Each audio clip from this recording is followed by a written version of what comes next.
Hi friends, welcome back to my channel. ಬುಧವಾರದ mini ವ್ಲಾಗ್ನ ಮಾಡ್ತಾ ಇದ್ದೀನಿ. ನಿನ್ನೆ ಆಯಿಲ್ ಬಾಟಲ್ಸ್ ಎಲ್ಲ ಕ್ಲೀನ್ ಮಾಡಿ ಬಿಸಿಲಲ್ಲಿ ಇಟ್ಟಿದ್ದೆ.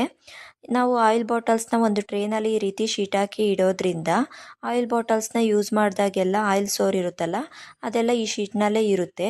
ಯಾವಾಗ ಆಯಿಲ್ ಬಾಟಲ್ಸ್ನ ಕ್ಲೀನ್ ಮಾಡ್ಕೊತೀವೋ ಆಗ ಈ ಶೀಟ್ನ ತೆಗೆದು ಬೇರೆ ಶೀಟ್ನ ಹಾಕಿ ಇಡೋದ್ರಿಂದ ಟ್ರೇ ಮತ್ತು ಆಯಿಲ್ ಬಾಟಲ್ಸು ಇಡೋ ಜಾಗ ಕ್ಲೀನಾಗಿರುತ್ತೆ. ಅದನ್ನು ಸುಮ್ಮನೆ ಒಂದು ಒದ್ದೆ ಬಟ್ಟೆಯಲ್ಲಿ ಒರೆಸ್ಕೊಬಿಟ್ರೆ ಸಾಕು, ಉಜ್ಜೋ ಅಂಥ ಅವಶ್ಯಕತೆ ಇರೋದಿಲ್ಲ. ಇದರಿಂದ ಅಡುಗೆ ಮನೆಯೂ ಕೂಡ ನೀಟಾಗಿ ಕಾಣಿಸುತ್ತೆ ಮತ್ತು ಜಿರಳೆಗಳು ಬರೋದು ಕೂಡ ಅವಾಯ್ಡ್ ಆಗುತ್ತೆ. ನಾನು ಯಾವಾಗಲೂ ಇದೇ ರೀತಿ ಅರೇಂಜ್ ಮಾಡಿ ಇಟ್ಕೊತೀನಿ. ನನಗೆ ಬುದ್ಧಿ ಬಂದಾಗಿಂದನೂ ಇದೇ ಫಸ್ಟ್ ಟೈಮು ನಾನು ಇಷ್ಟು ಶಾರ್ಟಾಗಿ ಏರ್ ಕಟ್ ಮಾಡಿಸಿದ್ದು. ಕಟ್ ಮಾಡಿಸ್ಕೊಂಡು ಬಂದಾಗಿಂದ ನಮ್ಮ ಯಜಮಾನ್ರು ಅರ್ಚನೆ ಮಾಡ್ತಾನೇ ಇದ್ದಾರೆ.